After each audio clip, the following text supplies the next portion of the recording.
احترام وشي مطلب دا چې غسل پې وړي نو آیا دی به خوله او پوزه کې اوبه اچوي که نه به چې د روژې په حالت کې او دی په د روژې په حالت کې لامبي که نه به لامبي.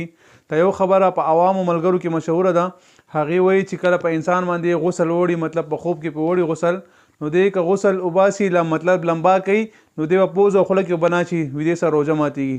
زما عزتمندو کوم انسان ته هم احترام وشي، په احترام کې یا په ګندګۍ کې په رمضان مبارک کې هغه وخت نه دی تېرول پکار.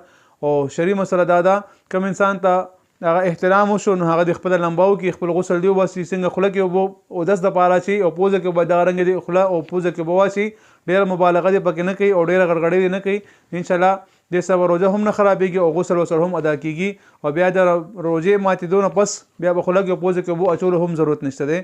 چاته هم دا مسله ډېر خلک تپوس کوي، نو زما زموږ دا مسله مخکې ملګرو سره هم شیر کړي چې کوم ملګري دې نه خبر نه وي چې هغوی ته هم پته ولګي. ډېر ملګري داسې وي چې هغوی د غسل په حالت کې صلابت ورځ تېره کړي، نه یو لمونځ وکړي، نه تلاوت وکړي، نه ذکر اذکار وکړي، د هر سره محروم پاتې شي.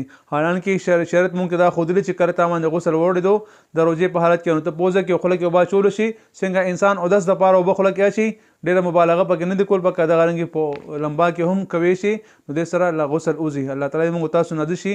که دا ویډیو هم خوښه شوه، دا عمل هم مطلب دغه هم خوښ شو، مخکې ملګرو سره شیر کړي، ډېر ملګري په دې کې هغه مبتلا دي. الله تعالی موږ تاسو نازل شي. السلام علیکم.